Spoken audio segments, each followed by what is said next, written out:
Broadcast. Welcome to the Zaner MarketCast, your one and only spot to keep up with all of the agricultural market news. My name's Joe Nikruto. I'm here with Dan Hussey. Dan Hussey. Today, we hope that we can find some big stuff to cover. Not a whole lot officially going on in these markets, but that never stops us.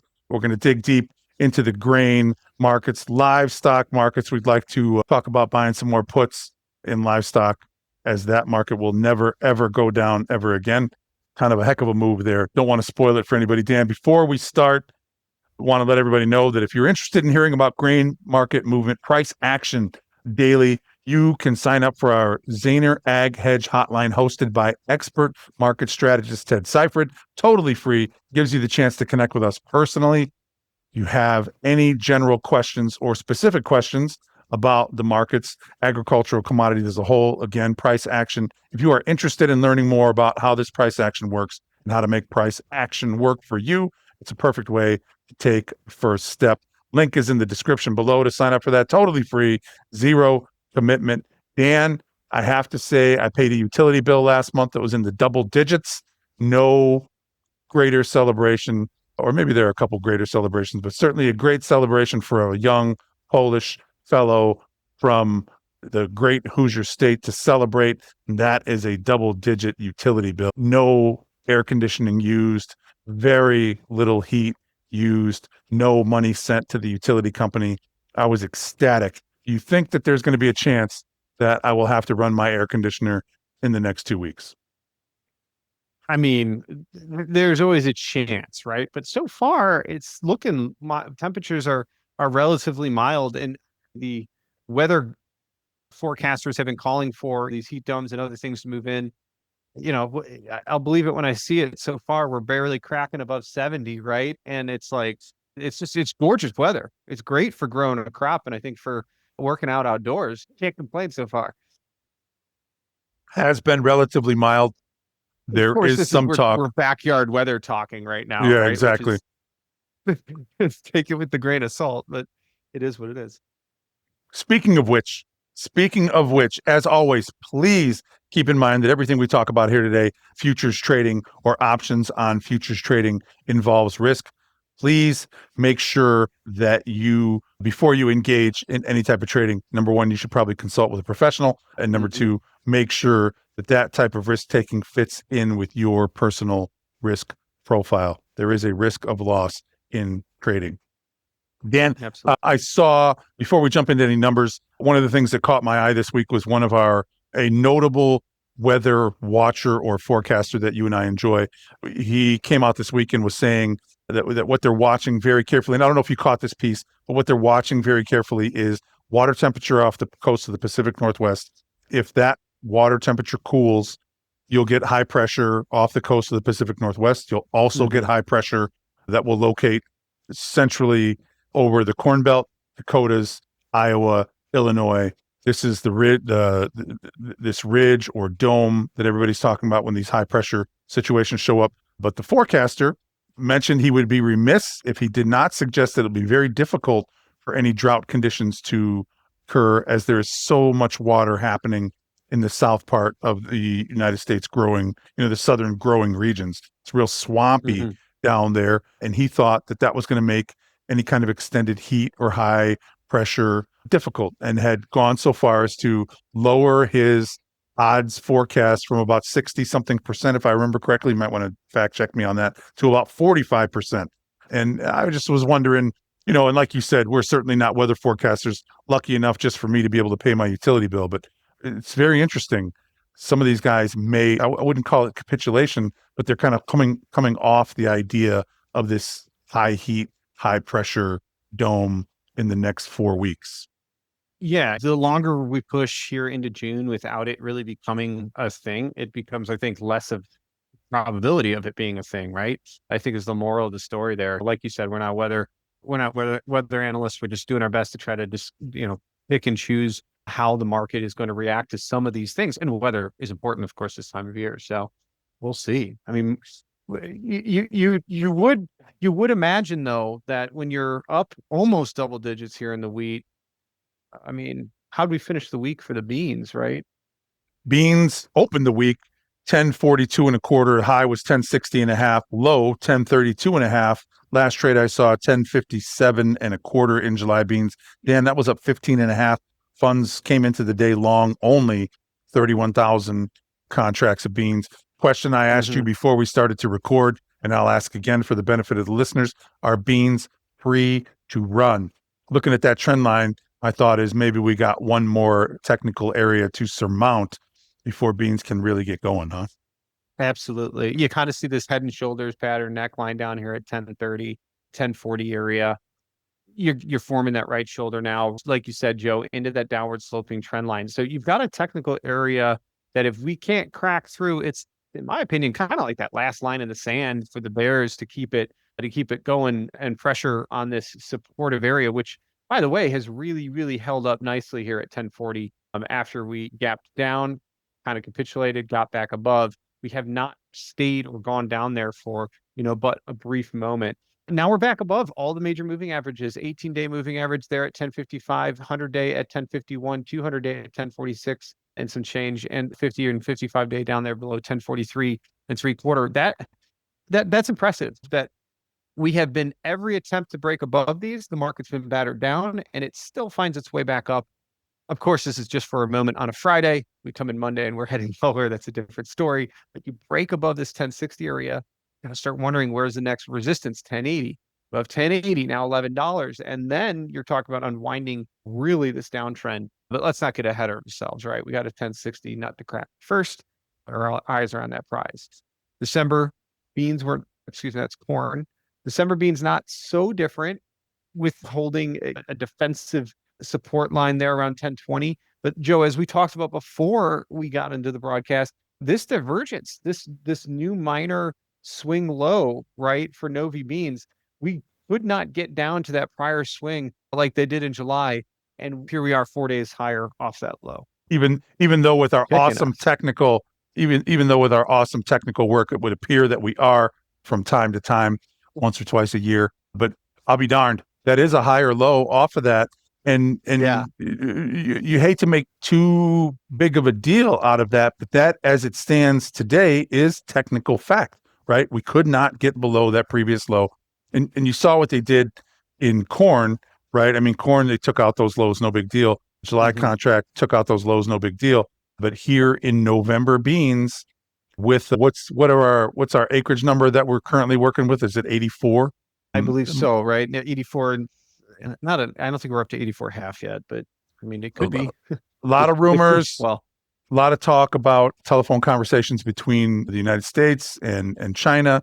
Bean market reacts. actually, and not only talks, there's actually a meeting now planned between Lutnick and the other members of cabinet and higher level and Chinese higher levels in London coming up. That's an official on the books meeting to get trade talks really kicked off. So, I mean, that's a pretty optimistic turn of events. And that's probably what we're seeing here, huh? Wouldn't you say? I would think so, right? That's definitely not a negative for the markets. And I wonder how much throughout this entire sideways chop since April, the market has been kind of anticipating this moment, right? But we'd like to see that confirmation run, because if not, like, it's this market's then saying to us, okay, we need to prove it to us, right? We need to see the deal, not just the hope of one. And maybe that's why we're not at $11 and still at 1060 or just shy. For sure. Bean oil opened the week 46.89. High was 47.72. Low 45.74. Last trade I saw was 47.50. That's up 0.61. Long 35,000 contracts of bean oil. Almost a type of an island situation down there, isn't it? Maybe not an actual gap, but that's pretty interesting that this is where we have held in July bean oil.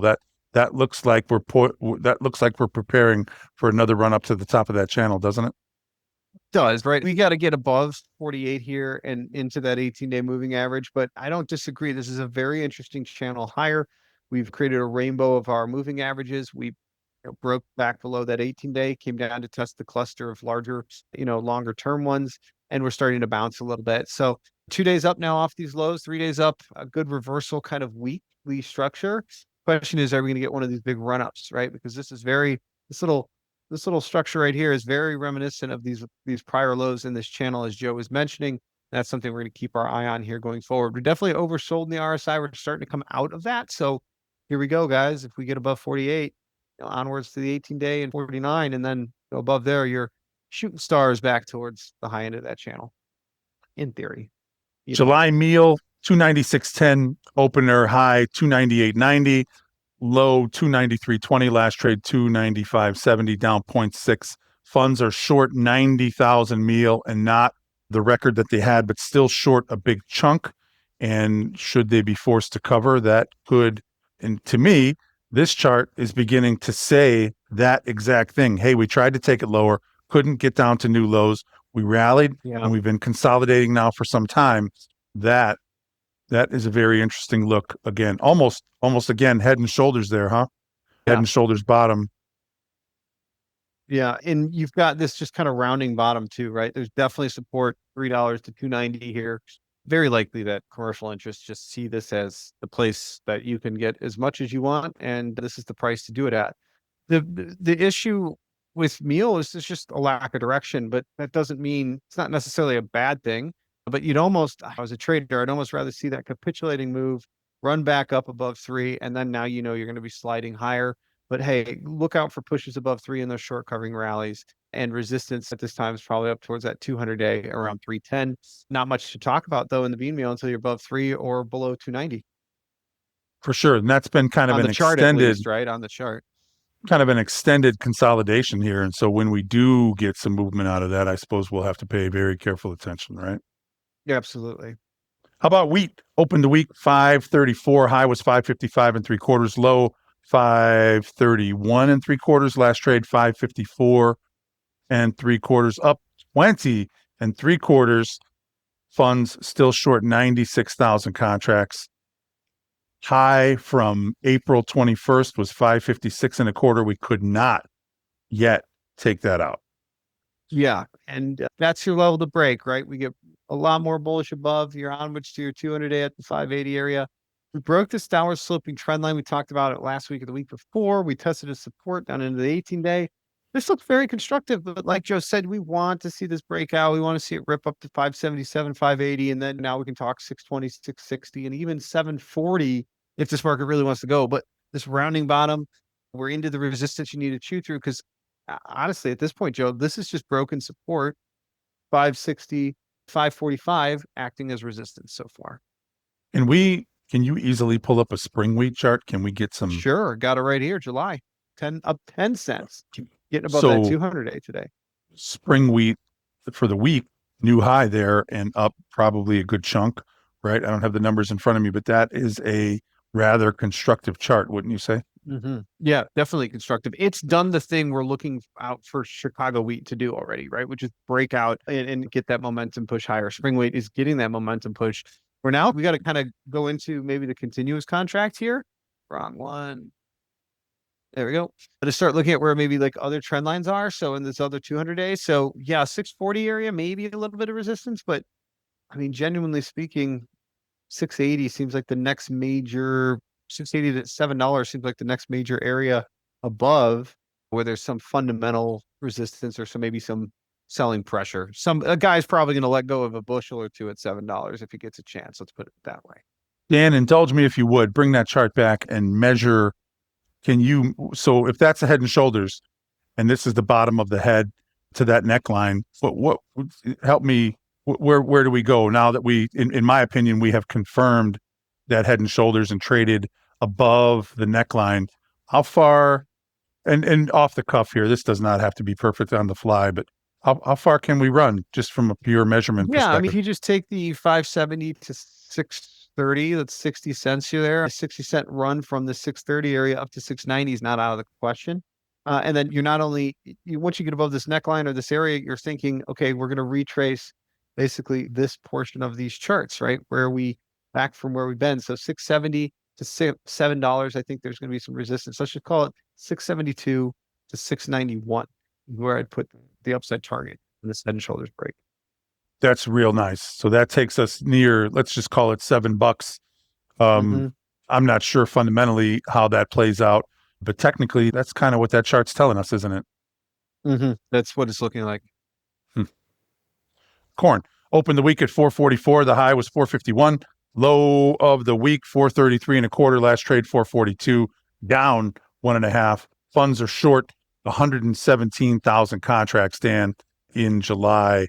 Corn 10-day moving average 445, 18-day 448. We did not close above either of those. Export sales, gangbusters, right? Global stocks to use as low as it's been in some time, but yet corn not quite performing. Gentleman from South Dakota today mentioned to me rumor that he's hearing, which I thought was timely and maybe They typical. often are, right? Right. Rumor that maybe the USDA had underestimated last year's crop, and that's why you're getting this weakness, because there's a lot more corn out there than anyone had anticipated. And Dan, you and I certainly can spend a great deal of time talking about rumors from time to time. We try not to do it on the podcast because a lot of that stuff is nonsense. I just mentioned this because I think We that like to this confirm facts and right. figures, right? This is yet another example of that nonsense, in that you've got some weakness and they're going to fit a fake fundamental to that the USDA had maybe estimated. Certainly that's not the way the rumor plays when we normally hear it on this end, right? We don't usually think about the USDA underestimating crop size. We usually think about them overestimating, overstating crop size. If you ask any good rumor mongers out there, I think that's a song that they can play for you. But that one, and I also mentioned it only because it caught me by surprise. I hadn't even considered that could be a possibility, nor do I believe that that's a possibility. But we have seen price action here in recent weeks that that something is odd here. I don't understand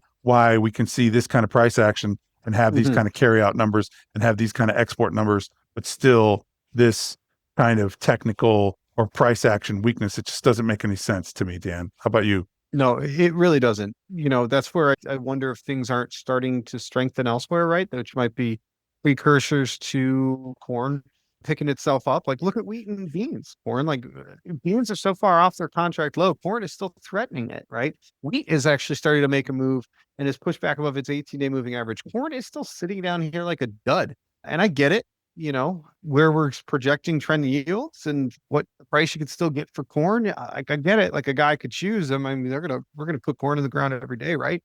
But yeah, at some point here, though, I wonder why we haven't cracked the 420 nut and made a contract low at this point too, right? We've been down here. We've had so many good runs below this trend line now. Why haven't we swept to a new low just yet? With the other row crops heading lower or higher, excuse me, it doesn't make sense, in my opinion, for corn to be heading down there. It'd be completely inverted to the rest of the board. So yeah, I wonder if we're not undervalued here now in corn because of these other moves we're seeing. We'll see. We will see.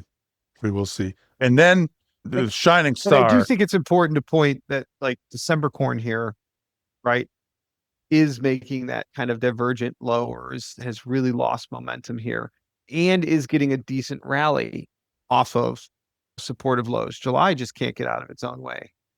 4-day Anyway, price spike there in December. I'm glad you pointed it out because I forgot to make mention of that. And that you're back December above the chart, 18-day, 200-day, absolutely. 50-day. You know what I mean? That's what you'd expect to see corn to do when wheat and beans are doing what they're doing. So July corn, and there's obviously some serious spreading going on here, folks, right? The last 4 days, you don't even need to look at a spread chart to know. Like, we've just been basically sideways to down for July corn, with these corn 4 days higher. Market's saying something about spread markets too there. Market saying, here's what we think of your 181 yield projection. That's what it's saying. Yeah, absolutely. Right. I'm trying to pull it up right here.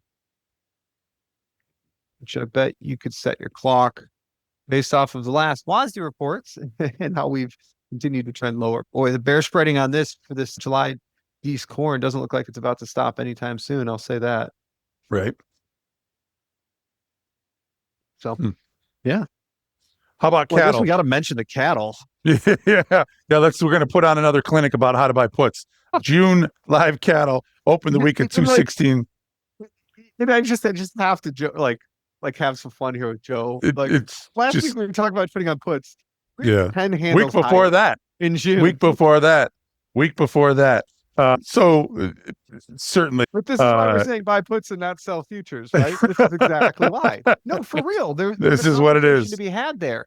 It's Because absolutely imagine how true. painful selling futures is here to try to get your hedge on. You're having to meet the margin man every day, thousands of dollars per contract. You could have owned a put, slept at night knowing you're sold at a level, and it is what it is. But hey, that's that's neither here nor there. There's a discussion to have with Joe and I on a personal level to discuss your risk tolerance and what your needs are, though. For sure. But where do you want to start? Open the week at 216, 17 and a half. June live cattle high was 226.75, low 215.50. Change on the week, Dan, a whopping 10.82 and a half. Open interest, I believe, is increasing. A It's lot of almost folks like cash markets are trading at like 230 or something. So that's the funny thing about this rally in the last couple of days, right? I heard an esteemed commentator that you and I both enjoy say, hey, here's one way to cut down on this gap between the futures and the cash price. Why don't you just let these guys demand delivery on their long futures? And if you think that you want to leave the futures contracts down here in the low 220s and you want to have cash be trading to whatever it traded today, 230, was it 236, 230 something? So, Snugly yeah. above 230. Yeah. So let them demand delivery, and then we'll see how long you get that gap between the futures and the cash. And then, bam, 2 days worth of rallies here on the board as the board does its level best to close that gap between the cash and the futures. But anyway, you slice it up 10.82, open interest increasing. Dan, I wonder if there are not a lot of people racing into this contract that don't have any business trading cattle. That is usually the precursor to some difficulty. Yeah, and I'll say this parabolic 3-day move we're seeing. This is very reminiscent of a blow off top, right into deliveries for June. I'm not saying it's the top, but you gotta wonder if we're not getting close and I say this for two reasons. One, because it's absolutely parabolic, straight up 3 days like this. I mean, it doesn't happen that often that you can look back. Few instances where it runs, right? But that's coming off of lows. We're not talking about after you go through highs, right? Like that's the explosive gap up, island reversal, and blow off top. You could see if we find our way back down to 220, cash market soften, and we start to slip. You could find our way back down to 205 to 200 very quickly in this environment. And that's what Joe and I are just kind of hit caution to the water. Have a little bit of caution here because while we can all smile that our production is going up, these types of situations are incredibly delicate, right? Like when it finally finds a top, it's going to be wild. And so I wonder, what's going to do that? So we faked some screw worm in Missouri. That didn't work. You want to highlight the fact that your U.S. consumer has run up a pretty solid, maybe record amount of credit card debt. You look for the fundamental du jour to come black swan in here and put a stop to this. And I just can't, at the end of the day, I just can't figure out what that's going to be and how that is going to change the amount of animals that are out there. I just don't see how. I'm wondering, and I guess why they call them black swans, right? I'm wondering if this run up right now, at what point does it drive beef prices so high that we actually see those numbers shift at the grocery store, right? At what point are we going to push the consumer prices higher? We have the input prices going up. When is that consumer inflation going to hit in the cattle markets? Because you're getting input inflation, right? Your PPI is happening right now. When is the CPI version? And what I'm referring to here, guys, is producer inflation, which is like when cattle prices go up, right? The things and the commodities used to produce other commodities. Then for consumer inflation is when like your grocery store items go up, right? Products that were produced from other commodities that we consume. And so it trickles down throughout the economy. If cattle prices are going to all-time highs and are blowing off tops like this, there's no way that we're going to still keep paying $5.99 for pound of chuck or ground beef here. That's my point. Like at some point, those other prices are going to come up here. And that's where the real price rationing of demand needs to occur, right? Because we don't have enough cattle, is what the market's saying, to meet beef demand for consumers, essentially, and they're needing to price them out of production, and that's what we're seeing. So that's going to keep going up, folks, until guys with their hands at auctions put them down. And neither Joe or I have any clue when that could be.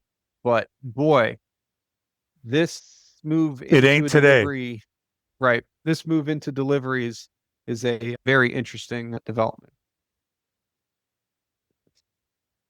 It is very interesting. Feeders, same story. Open the week 299 and a quarter, high 310.55, low 298.57. Last trade 310.15, right there on the highs, up a whopping 11.32 on the week. Feeders, same story. No opening. They're talking about Secretary mentioned opening the Mexican border, or opening the border for Mexican feeders at the end of the year. It's just June. I don't. I struggle to find some sort of answer here in the feeders, just the same way we do in the fats. My Yeah. goodness. I mean, not, come on. Give me my feeder chart back up there. There you go. And what I'm looking at now is we're trying to break above this old high. I mean, are we going to establish? If we start to establish like a bull flag above this high, that's effectively what we did and have done at some of these other levels, and eventually come back down and tested it. So we will be looking 305 to 310 at some point if we establish ourselves above 310 as support. But this is just a really beautiful trending channel market higher. I mean, I tell you, your kids are going to read about this one in the textbooks. It's really something, isn't it? It's just a beautiful uptrend. Yeah. And it's not as parabolic or as blow off toppy as our June cattle was there, which, okay, that would be a reason feeders continue here and can establish prices up here. They're going to continue to lead. Look, we're not even overbought again in the August feeder. There's definitely still room for the upside. And how high can it go? 320, I don't think is out of the question here. Just draw that channel higher. That's all we're doing. It's drawing a straight line. I'm not even sure what to say about that. The fact that feeders aren't screaming, they kind of are screaming, aren't they? Up 11 and three quarters. I just wonder Yeah. if so. That feeder chart tells me that the kind of risks that you're taking here buying these feeders, right? And maybe Oh, not I'm not near saying term buy risk. them for 320. I'm just No, saying no, I don't. buy I'm not some. saying that either. I'm talking about the Yeah. actual feeder cattle, right? Oh, There's yeah. certainly, For sure. certainly a lot to consider if you're purchasing That's an feeder cattle, expensive animal and investment is your point, right? right? Absolutely. You've got 100%. X amount of dollars tied up. And if the music stops and you find yourself without a chair, that's a big deal. And Well, so, let's talk about something else here for a brief second and just kind of go back to corn. Like, let's think about your other input costs for a cattleman here. I think it's funny when we talk with producers, about when you lock your prices on the top end, you actually need to also go and think about locking your prices on your inputs too, so that now you know what your margins are. Otherwise, you're still exposed to what some of those input costs are. In this case, for feeders and fats, right, or particularly for feeders, some input costs here in terms of corn and other production costs. What if corn starts to rally, right? Like corn's still really cheap. Getting an animal on feed is not as expensive as it could be. The animal itself is an expensive investment, but the process of feeding is not as expensive as it has been. What if that dynamic shifts? You've got expensive animals and then row crops and feed goes up too. That's where the squeeze, I think, is going to occur really. But when that occurs, we're going to need row crops to do a thing to hit a guy from both ends here. But yeah. that's something to think about and look out for, right? We're just trying to play devil's advocate and make people aware of where the risks are in the whole operation, right? Do we want to keep this rally going by discussing how folks might buy puts yet again? It's not a bad idea, guys. There's a gap up here, 305. No, but for real, that's a technical level that you'd think, okay, while we're above it, you're still technically in this momentum move higher. But if we go down to close that type of gap around 304, 305, it's a technical reversal signal. And that's a good area in the chart to draw a strike and say, hey, I might want to be protected against there. Or maybe you look at production, you say 300 ahead. I'm all day. I just want that locked. Everything above I don't care about or I'll take as gravy. Another great reason, right? And again, I'm spitting air here to keep this market inflated and going because Joe said the more we talk about puts on this podcast, the higher cattle seem to go. Goodness gracious. Absolutely right. Dan, did we leave anything out? Did we miss anything? I do want to just do a brief comment on the dollar index because, hey, with trade deals and other big things going on, the dollar has continued to weaken. We're still below that 100 figure. And again, folks, when we step out to like the monthly continuation chart, you can see why that $100 figure is very important, right? It's the high end of this old range we've been in. We fall below. Do you break back down to 90? Do you head back into the 2015 to 2021 era of US dollar valuation, which was a much weaker dollar? And that could also help commodity exports. So something to think about here if this dollar continues to weaken.